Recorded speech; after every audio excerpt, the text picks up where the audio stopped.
Hello everyone, कैसे हो आप लोग। आशा करते हैं सब लोग बढ़िया होंगे, मस्ती से होंगे, पेपर की तैयारी कर रहे होंगे क्योंकि बोर्ड के एग्जाम आने वाले हैं। तो कल हमने बनाया था वीडियो इलेक्ट्रिसिटी रेजिस्टेंस का। आज हम स्टार्ट कर रहे हैं उसी का next point, heating effect of electric current. तो पहले हम लोग ये जान लेते हैं heating effect of electric current होता क्या है।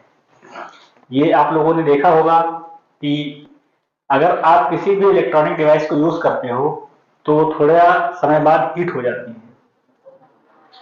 तो आप लोगों को ये पता है कि हीट हो जाती है, इसीलिए हम लोग उसमें कूलिंग कूलिंग फैन वगैरह लगाते हैं।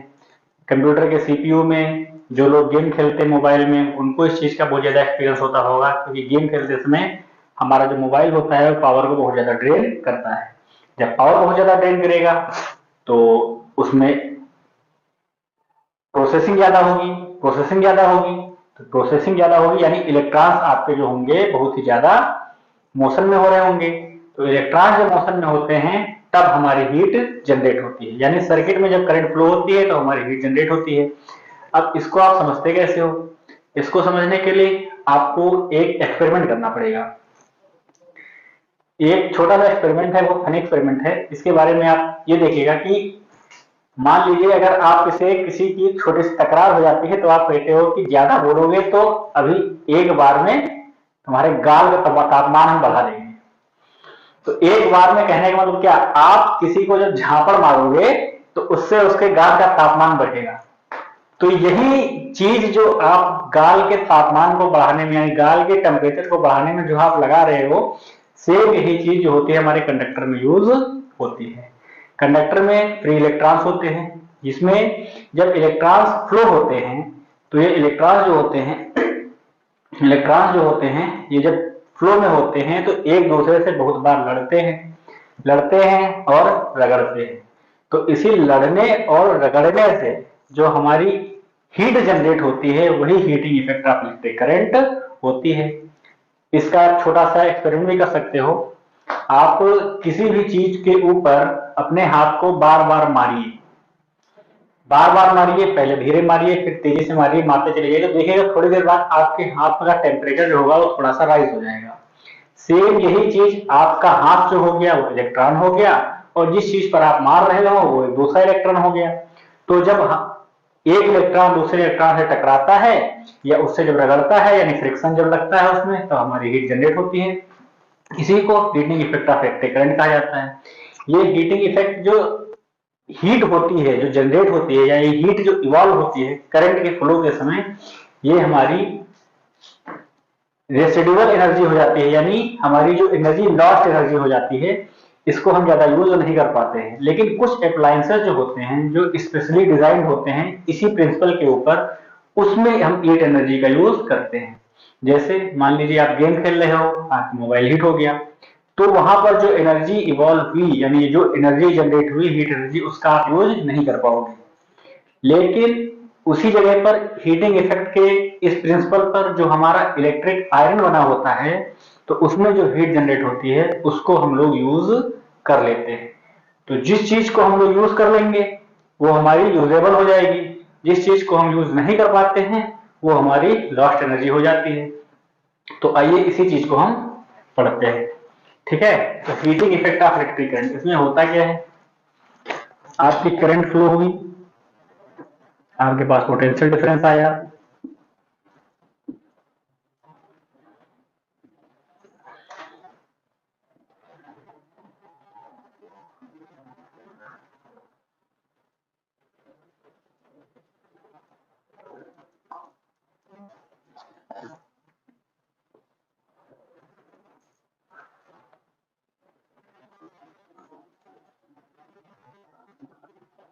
ये हमारे बहुत सारे इलेक्ट्रॉन्स होते हैं कंडक्टर के अंदर।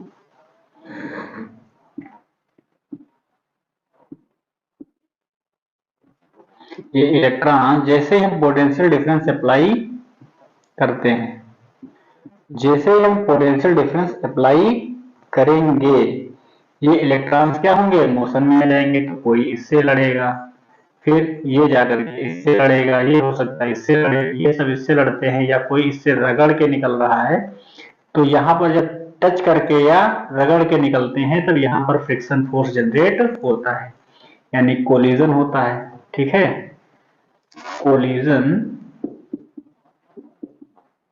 एंड फ्रिक्शन बिटवीन इलेक्ट्रॉन्स के बीच में जो कोलिजन और फ्रिक्शन होता है उसकी वजह से जो हीट जनरेट होती है, इसी को कहते हैं heating effect of electric current. Clear? इसके ऊपर बहुत सारे हमारे अप्लायंसेस होते हैं, जैसे जो हमारी heating effect of electric current पे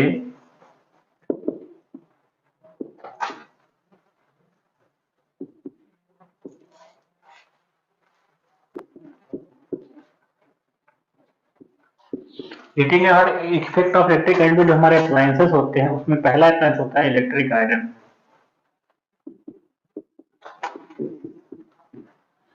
दूसरा हमारा होता है हीटर। ठीक है, इसी तरीके से बहुत सारे इलेक्ट्रिक अप्लायंसेस होते हैं। एक बल्ब भी होता है जो हमारी ही इलेक्ट्रिकल एनर्जी को लाइट एनर्जी में और हीट एनर्जी में दोनों में कन्वर्ट करता है। तो ये कुछ अप्लायंसेस हो गए जो हमारे इस heating effect of electric current के ऊपर बेस्ड होते हैं। तो आइए हम ये जानते हैं कि अगर किसी भी सर्किट में करंट फ्लो हो रही है तो उसमें जो हमारी हीट होगी वो कितनी प्रोड्यूस होगी, या हीट जो प्रोड्यूस होती है वो हमारे किन किन फैक्टर्स पर डिपेंड करती है, इस चीज को हम लोग आज देखते हैं। क्लियर? तो heating effect of electric current को देखने के लिए आज हम एक फार्मूले से स्टार्ट करेंगे, जो फार्मूला है एनर्जी का। ठीक है, एनर्जी का फार्मूला क्या होता है?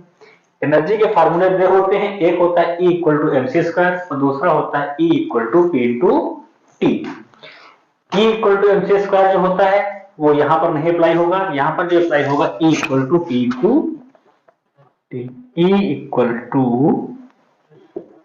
P into T, energy, power, और ये हमारा टाइम।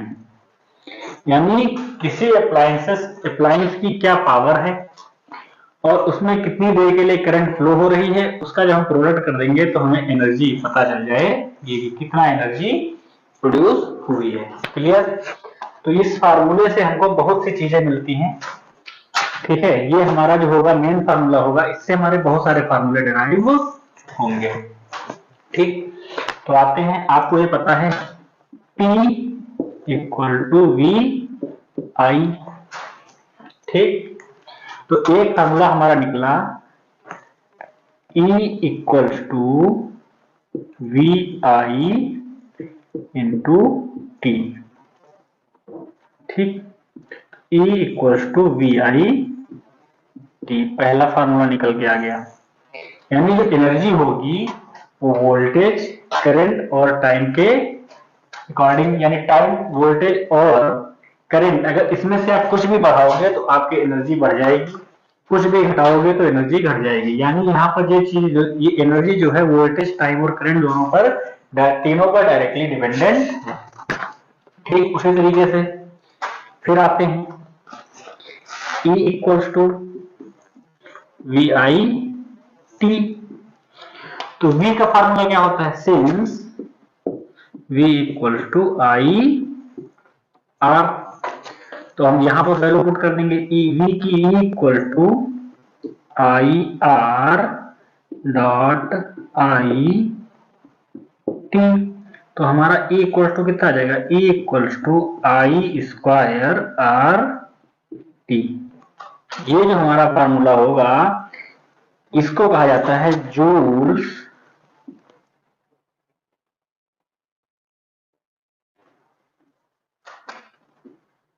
Law of heating. ठीक, ये वही जूल है जिनकी वैल्यू आप के आए हो किसमें, बताइए आप लोग किसमें पढ़ के आए? एनर्जी। यानी जितनी भी अभी तक आप जो नॉर्मल फिजिक्स में जहां तक आपने जूल्स को पढ़ा है, वो ये वही जूल हैं जो यहाँ पर आप पढ़ रहे हो। ठीक है, तो आपको पहला मिल गया E equal to P into T, E equal to V I T, और E equal to I square R T. ये तीन फार्मूले आपको मिल गए जिससे आप एनर्जी की कैलकुलेट कर सकते हो। ठीक, फिर और अभी इसको अभी आगे हम और बढ़ाते हैं। सिंस आई इक्वल टू आपको ये पता है I equal to V upon R, clear, I equal to V upon R. अब इसको आप यहां पर पुट कर दो, तो E equal to I square R P था, यहां पर आप आई की वैल्यू पुट कर दोगे, तो V square upon R into R T, R से आर स्क्वायर कट जाएगा, तो आपका बचेगा क्या, E equal to V square upon R T. एक आपका ये फार्मूला मिल गया। तो आपको क्या पता चला कि ये जो हमारा है मेन फार्मूला है, इसी से हमारे सारे फार्मूले डिराइव है। आप v की वैल्यू रख दोगे तो कुछ आ जाएगा, i की वैल्यू रख दोगे कुछ आ जाएगा, p की वैल्यू रख दोगे कुछ आ जाएगा। यानी अब यहां से आपको क्या पता चलता है कि अगर आप समय बढ़ा रहे हो, करंट और रेजिस्टेंस कांस्टेंट है, तब भी एनर्जी बढ़ेगी, वोल्टेज बढ़ा रहे हो तब भी एनर्जी बढ़ेगी, टाइम बढ़ा रहे हो तब भी एनर्जी बढ़ेगी, करंट बढ़ा रहे हो तब भी एनर्जी बढ़ेगी। किसी भी एक चीज को बढ़ाने पर एनर्जी बढ़ती। अब यहाँ पर आप देख लीजिए, अगर आई हमारी कांस्टेंट है तो अगर आर हम बढ़ाएंगे तो हमारी एनर्जी घटेगी, लेकिन आर अगर घटाएंगे तो हमारी एनर्जी बढ़ेगी। Clear?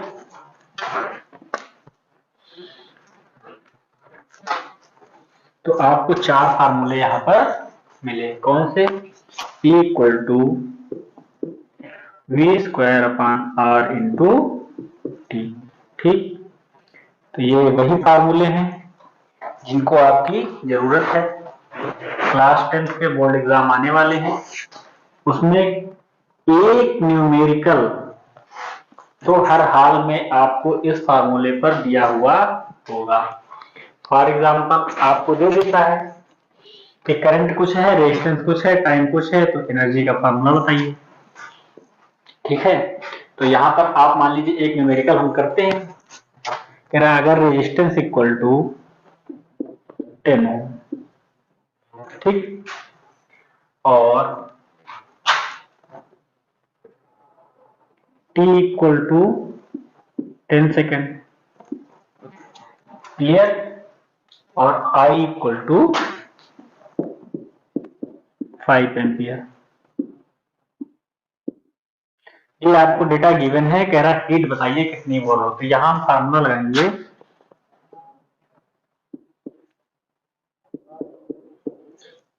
H equal to I square R T, क्योंकि आपके पास I भी है, R भी है और T भी है।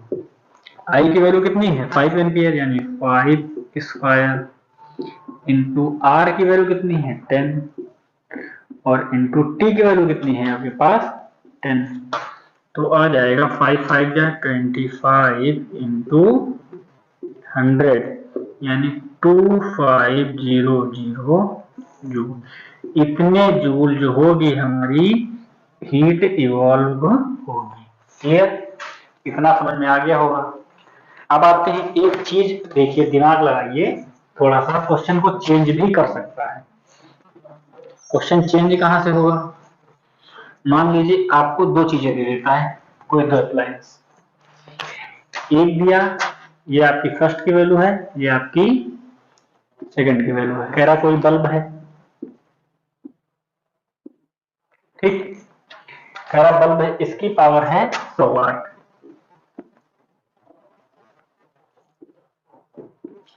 और इसकी पावर है 200 वाट। ठीक। अब फिर क्या कह रहा है, इसका जो है टाइम दिया गया है, ये 5 सेकंड के लिए चला है और ये चला है 10 सेकंड के लिए। ठीक। लेकिन अगर इसमें आपको ई कैलकुलेट करने को दे रहा है तो आप डायरेक्ट कैलकुलेट कर लोगे, E equals to P into T. तो यहां पर जो आ जाएगा E equals to P into T, यानी टी कितनी है, कितना 100 वॉट इंटू 5, और इसमें कितना हो गया 200 इंटू 10। तो क्या हो गया, ये हो जाएगा 500 और ये हो जाएगा 2000। क्लियर, ये आपका हो जाएगा।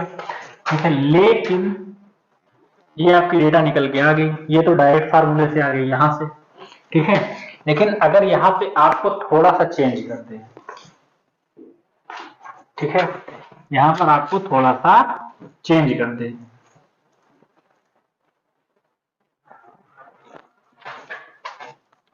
अगर कह रहा है आपके पास वोल्टेज दिया गया है 220 वोल्ट और यहां पर वोल्टेज दिया गया है 200 वोल्ट, और यहां पर आपको टी दिया गया है 10 सेकेंड और यहां पर आपको टी दिया गया है मान लीजिए 5 सेकेंड। क्लियर, और यहां पर आपको दे दिया गया है आर इक्वल टू दिया गया है, आर इक्वल टू यहां पर दे दिया गया है 10 ओम और यहां पर भी दे दिया गया है, यहां पर 5 ओम दे दिया गया है। ठीक, या तो 20 ओम कर लेते हैं। अब आपसे कह रहा है बताइए इसमें एनर्जी कैसे होगी, किस तरह की आप एनर्जी निकालोगे। ठीक है, तो यहां पर हमको एक चीज देखनी पड़ रही है, V square T upon R, V square T upon R, तीनों चीजें दे दी गई। ठीक, तो यहां से आप एनर्जी कैलकुलेट कर सकते हो, लेकिन यहां पर अगर आपको आर ना दिया गया हो तो इसको हम सॉल्व कर लेते हैं। E equal to V square into T upon R, और यहां पर भी E equal to V1 V2 square T2 upon R2। तो V2 स्क्वायर यानी 220 का स्क्वायर इंटू T1 यानी 10 सेकेंड अपान R1 यानी 10। क्लियर, तो 10 से 10 कट गया। ठीक, तो कितना आ जाएगा आपका, आ जाएगा 20 का स्क्वायर, और यहां पर कितना आ जाएगा, ये आ जाएगा 200 स्क्वायर इंटू T2 कितना है 5 सेकेंड अपान R2 कितना है 20। क्लियर,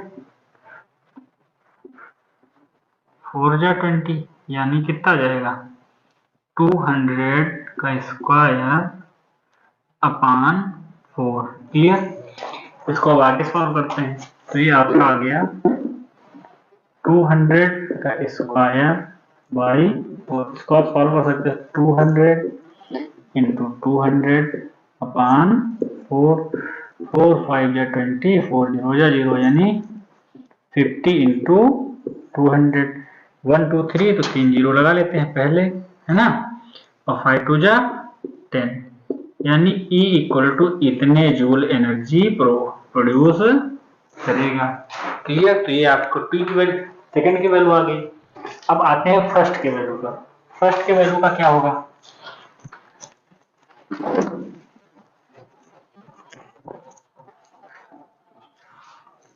जो हमारे फर्स्ट की वैल्यू होगी वो हो जाएगी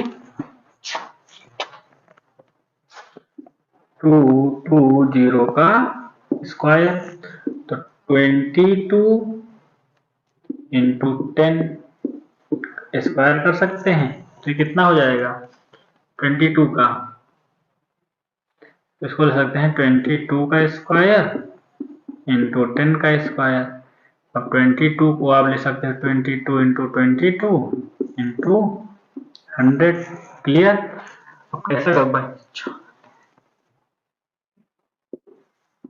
484 इंटू, यानी कितना आ गया हमारा 48400, ये हमारी एनर्जी आ जाएगी। क्लियर? इस तरीके से आप दी हुई डेटा से एनर्जी कैलकुलेट कर सकते हो। क्लियर? फिर आते हैं पावर पे।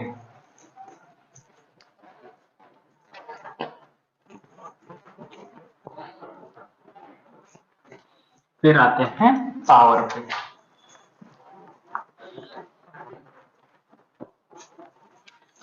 पावर क्या होती है हमारी? पावर, यहाँ पर एक टर्म दिया P इक्वल टू वी आई, यानी ये जो है हमको इसको कहा जाता है पावर। तो पावर क्या होता है?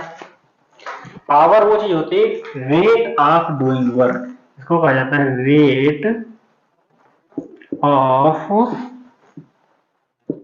डूइंग वर्क, यानी कार्य करने की दर को पावर कहा जाता है। यानी W by P equal to W upon T, work done upon time. इसकी यूनिट होती है वाट में, इसकी हाउस होल्ड यूनिट भी होती है। एक industrial unit, house hold unit जो हमारी बड़ी यूनिट इसकी होती है,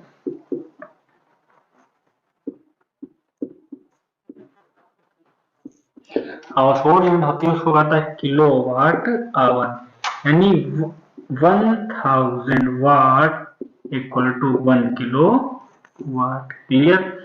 इसकी इंडस्ट्रियल यूनिट भी होती है,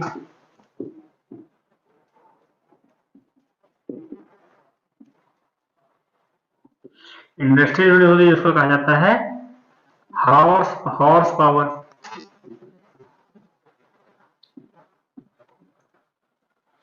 इसमें 1 HP इक्वल टू होता है 746 वाट्स। ठीक है, 746 वाट के बराबर 1 हॉर्स पावर होती है। कोशिश ये रही है कि आपको पूरी तरीके से समझ में आ जाए। उम्मीद करते हैं आपको समझ में आ गया होगा। ठीक है, तो आज हम वीडियो को यहीं पर रोकते हैं। कल इसके कुछ क्वेश्चंस और magnetic effect of electric currents के साथ हम अपना नया टॉपिक स्टार्ट करेंगे।